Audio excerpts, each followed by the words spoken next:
Hi, hello guys, my name is Mia Marie, and you are currently watching my Synastry Compatibility series where I go through all the 12 signs, sun signs, and how they get along. Now, as a general disclaimer, we reference so much more than just the sun sign for compatibility, but the importance of the sun and understanding someone's sun sign and accepting it and supporting it is that the sun sign describes the motives, the behaviors, the experiences that contribute to someone's sense of sanity. So we're not talking so much about what someone needs emotionally or how they flirt or what makes them great in bed, all of those very, romantic topics. We're talking about how to support someone's vitality, someone's sense of self, and someone's healing human journey. So keep in mind that this is just a gentle introduction, and you can get so much more by booking a session with me or another fantastic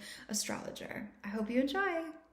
Taurus is the second sign of the zodiac, and behind all of its behaviors, decisions, thoughts, projects, failures is one motive. And that motive is to use the available resources to be a steward of the world, of life, to their life. They want to be sustainers in whatever they're doing. They want to be masters of their craft in chase of spiritual enlightenment. Taurus is ruled by Venus. And Venus is the sign of beauty and sensuality and comfy. It's the yum yum factor. And so Taurians will use their five senses. They'll rely on their five senses to figure out the world and what they can and can't do. There are psychological correlations between a Taurus character and a toddler, a 2-year-old. And one of the things that you notice about 2-year-olds is they call it the terrible twos. This is when everything is mine and the answer is no. But behind that is the toddler is trying to establish what belongs to them, what is their responsibility, what they can do, and what is not. And so that is reflected in Taurus's personality. Taurians are known to be control freaks, anal retentive, withholding. If they're in a new environment, they're going to create this wall that protects them from you because they're trying to collect as much information. Again, the learning thing, paying attention to everything. They're trying to collect as much information so they know what to do, and they're trying to predict what's going to happen so they can be prepared and meet you appropriately. It is ruled by Venus. So even though they're more natural in their beauty, these are not the people who are typically super glam or focused on name brands. They're focused on quality. So they will definitely pay attention to quality clothes, quality food, but they're not a name brand whore. They do care about how they are being received, and they do not like looking unpoised. And so until they feel confident, that wall is going to be there. Another thing to understand is that someone with a sun in Taurus came into this world doubting themselves. Now, they can just think that they have a harsh inner critic, but what's actually happening is that their soul is learning how to function without mom. They're stepping away from Aries, right? Aries is step 1, Taurus is step 2. They're learning how to function alone. And in order to function alone, you learn very quickly. You have to walk. You have to learn how to walk. You have to learn your environment. You have to utilize the environment. You have to take care of yourself. And so Taurus inherently recognizes all the ways in which it's unskilled. And it will be presented time and time again because they are developing, God given that you're growing and you're learning the lessons as you go. Every time you start something new, there is that initial immediate recognition of, oh, I'm here and I should be here. And Taurus learns that it is someone of value by meeting failure with a positive attitude, by trusting in its gut instincts, by following and developing its interests and skills. It wants to be someone who they can rely on. And the way that it shows up is that they are someone that you can rely on. When I think of Taurus, I think of that line, I ain't a killer, but don't push me. They don't like being rushed. They don't like being told what to do because they're trying to figure things out for themselves. And it's important that you let them move at their own pace. The only thing is that they tend to get stuck. So if you see someone ruminating over the same thing or recreating these same patterns or same relationships over and over again, it would be helpful to point it out like, hey, don't you think that this is kind of strange that you're having the same experience over and over again? But it is a deal breaker that if you are not patient with their process, and if you disrupt their peace too much, if you poke them too much, they're going to shut down. Another thing they don't like is if you stand in the way of them developing. If they're trying to figure something out and you're like, oh, let me help you or let me do this. No. Why would you do that? Can't you see I'm struggling here? Can't you see I'm trying to figure myself out? That's really what it is. That's why they're so frustrated. It's not so much the thing. They're frustrated that they don't have the skill to accomplish this more quickly and more efficiently. And so if you are a helper, it's going to annoy them. Do not take the work away from Taurus. They like the gratification at the end. They feel better about themselves once they figured it out. As long as the task is proportionate to what, where they're at in life. You don't want to set a bar so high. Like if you're thinking about a child, you don't want to set the bar so high that they're going to fail. But let them, like a Rubik's Cube, just work it out. If they let you take the work away from them, that is such a cautionary note because they're succumbing to laziness. When Taurus is not developing itself, when there is no stimulation, when it's sleeping on its potential, it will literally sleep and lay in bed. It just wants to be cozy. And the reason why it wants to be cozy and all snuggled up is because it's feeling a little insecure. It's feeling a little unprepared. Speaking specifically to Sun and Taurus energy, this is somebody who will feel comforted by physical touch. They like cuddling, or if you're at a party, if you just like rub them on the shoulder as you walk by, they'll feel acknowledged and they'll feel supported. If you're arguing with a Taurus, it's going to feel like you're arguing at a brick wall. And if you're kind of hitting that dead end over and over again, if they will let you, just say, can we just pause? Can I just give you a hug for a second? Like we're moving too far away from peace. And they will like feeling loved. They will like feeling you. Overall, Sun in Taurus is a earthly, practical, sensual person. And what they're working towards, especially in their relationship space, but overall in life, is a sense of peace. They want to put things in place so that they can actually move at a leisurely pace. They want to build a sense of comfort for you and for themselves. Someone who is born with their Sun in Pisces has a soul that came to this earth to break down all barriers that stand in the way of oneness. Now, Pisces has a reputation of not having boundaries or lacking boundaries or having porous boundaries. And when you hold in mind what their goal is, it kind of makes sense that it's hard for them to throw up that wall because it flies in the face of what they stand for. They want to bring love and unity to everything. It's a very gentle, loving, accepting soul and energy. Now, this doesn't mean they don't need boundaries, but it means that there's going to be resistance towards them. Once you explain to a Pisces that boundaries exist to protect them and to shield them, it can act as a barrier between people's energy and them. Then they'll be a little bit more on board with the program. Pisces is ruled by two planets, traditionally Jupiter, and modern day says Neptune. So you will find two different types of Pisces characters. A Jupiterian Pisces, it has a similar energy to Sagittarius, where they're expansive and big and larger than life, but it's via their emotions. And they are a little bit more positive than what you would expect. They want to play, they want to have fun. The other Neptunian Pisces is more introverted. The first one is extroverted. This one is introverted. It wants to look on the inner world, not the outer world, and it wants to expand there. And they're a little bit more reserved. They're focused on like their artwork behind closed doors and their poetry and the ways in which they love themselves. It's kind of like they take that same energy that Sagittarius would in the external world and they project it in their home space, in their private life. And with Neptune Pisces, you often see someone who has almost Capricornian expressions where they fall prey to depression because they get stuck in themselves. They get stuck in their own stories and the depression manifests. And when depression shows up in someone's life, it's the soul saying like, I don't want to play this role anymore. I don't want to be involved in this life anymore. And at that point, when you have that awareness, then Pisces can adjust their schedule and use their energy in different ways to erase the depression that they're currently managing. So keep that in mind. Which type of Pisces do you have? A Jupiterian Pisces or a Neptunian? Pisces is a water sign. It's the eldest water sign, but it's also the most sensitive and the most vulnerable.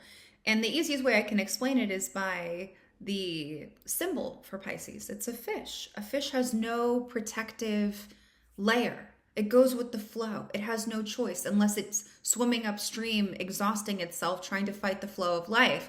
But Scorpio has that stinger. Cancer has the crab shells and those little crabby hands to protect itself. Pisces is out in the open. It is the depository for the collective emotion. Now, they're not going to think about it that way. You're not going to think about it that way. In fact, a lot of what they're processing isn't something that's directly happened to them. Oftentimes, you'll find that when a Pisces is weighed down or they're feeling a strange mood for a reason that they can't explain, it's because of something that's happening out in the world. Now, when this happens, it's important that Pisces meditates, because that is the safest, healthiest way for them to process their emotions. The alternative is that they're paying attention so closely to what's happening. They're paying attention to the mood, the vibes, the smells, the way that you're carrying yourself. They're paying attention to all the things that you aren't saying and try to integrate what you are saying. And it creates this glazed over look as if they're daydreaming. But really, they're collecting so much information that you are not even willingly communicating to them. Now, when this happens, it can create a feeling of overwhelm and they need to leave the room. They are an introverted sign. Specifically, just Sun in Pisces is an introverted sign. And so what it will do in those instances is it will literally escape the room. But then once it's in its own room, it will either meditate and process the emotion, or it will escape through some kind of substance. So smoking, drinking, being on the computer for hours on end, watching TV mindlessly, to the point where they're getting lost though. And so you can create this habit of constant escapism to the point where you're never really rooted or grounded. And so when I say meditation for Pisces, I don't mean, doing yoga, your fingers are like this, you're like, in yoga pants, so religious about your practice. That works too. But what I'm saying is you need to bring yourself into a brain state where you can close the door, sit with yourself, and just feel and rinse. It's this internal process of you letting the waters that don't belong to you just whoosh, go right off your body. So Pisces are mystics. They're mild, right? They go with the flow. Now, because Pisces is a mutable sign, and this is true for all mutable signs, it's equally as important to look at where the sun is placed, like which house it's placed in, because the house will greatly affect this changeable energy. It will give it a more concrete flavor. But just purely Pisces energy is kind of a let go and let God type attitude. And what they're here to do is to develop a relationship with spirit. It could be religious, it could be spiritual, it could be whatever it is, but they are constantly striving to reach spiritual enlightenment. And the way they do that is by taking care of their body, taking care of themselves, but arriving to that space where they can prioritize themselves and their health before others. It's a journey. So this is someone who, in relationships, is willing to make the sacrifices to show up. They are caring, they're empathetic, they are good with emotions. They can sit with you when you are expressing, like, they can see the most terrible behavior and not judge you because they see through to what you are made of, what your soul is, and how much you're struggling. And so Pisces can find themselves in situations with people who are dangerous or the bad boy, and they have this kind of phenomenon. This is true with Pisces men too, where they like the damsel in distress. They like saving somebody. And with women, it's like, well, if I just show up in this way, and if I just do this, then they'll change, and then the bad boy will be saved. The men are like, here's this damsel in distress. I'm going to help her because she needs me. And so that language can exist with a relationship with the sun in Pisces. So being the eldest water sign, they have the qualities and strengths of Cancer and Scorpio, but they're not focused on themselves. They're not specifically focused on one-on-one relationships. They're focused on humanity, the universe, the ethers. They're going as large and as big as you can imagine. They're leaving this plane in so many different ways. And so some deal breakers for a Pisces character is if you judge or if you try and stand in the way of their spiritual development. Now, I said earlier that they are sacrificing when it comes to relationships. This is not one of those areas where they're going to be sacrificing. A developed Pisces, if you are standing in the way of their spiritual journey, they will cut you off because that is that is what gives them fuel. That's what keeps them sane. And so if you're not supportive of whatever philosophy, astrology, right before you hello, they're going to be turned off. They're going to think you're closed-minded, and they will feel unaccepted. And what makes that even worse is that they are so accepting that when it's not mirrored back to them, it makes it easier for them to step away.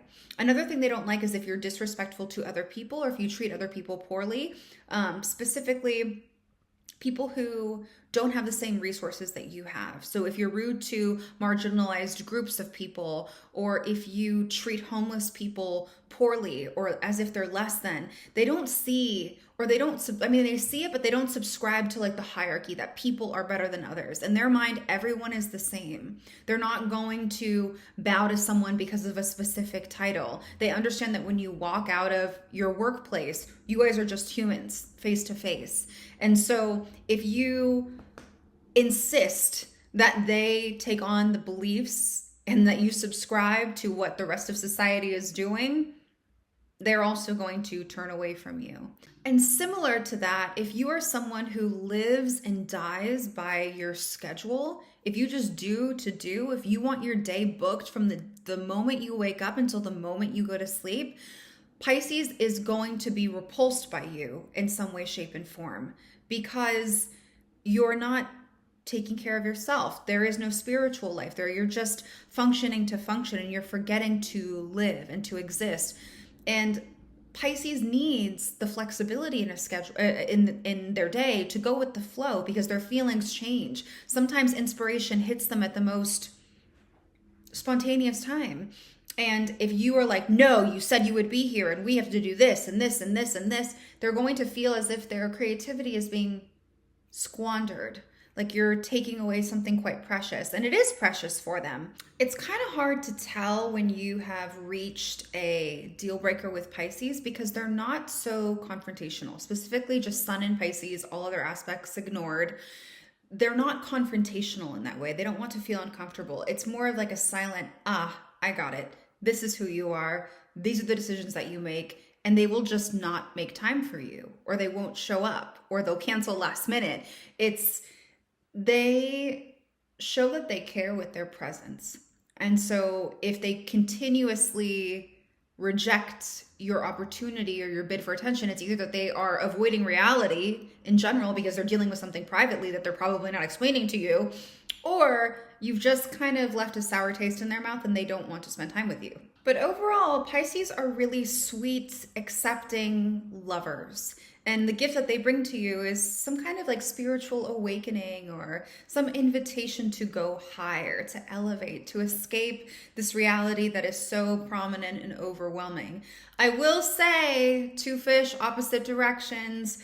Pisces are known, similar to Gemini, they're known to have multiple marriages because they just change quite frequently. And there is this fickle quality and emotional instability, kind of like the ocean, always changing in and out, in and out. There is this quality to them. But that aside, it's not a reflection of you. That aside, when they are there and when they are with you, they want to gift you with whatever they have. That's just the way they are. Taurus and Pisces. This is a really adorable, cute, romantic couple, because yes, they're earth and water, and these two elements get along well. The way that they rest and rejuvenate is not the same, but it's similar enough to where they can kind of stick with each other as they do that. But also because Taurus is ruled by Venus, and that's the planet of love and connectivity, and Pisces is co-ruled by Neptune, and that's the planet of fantasy and escapism. So when these two come together, it's just ridiculously cute. It's quite the love story. They want to take care of each other. They want to show up for each other. They want to make each other feel comfortable. Pisces will find a sense of security with Taurus that it doesn't instinctively or innately have. Taurus seems to be the container where they can rest. They feel protected because they can tell that Taurus is making decisions from a conscious, balanced, practical, reasonable space. And because Taurus is ruled by Venus, there is often like this softness, or there's a gentleness to the way that they communicate to Pisces, which makes it easier for Pisces to digest reality.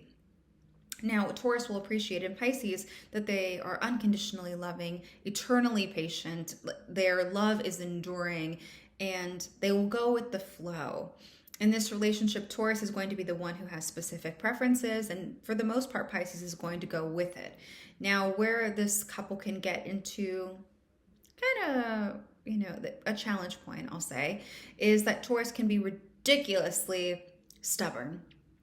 And the only time this really bothers Pisces is when Pisces feels as if they are saying no to life over and over again. Because the other planet that rules Pisces is Jupiter, and this planet is all about expansion and optimism and surrendering yourself to the unknown and exploring the mysteries of life.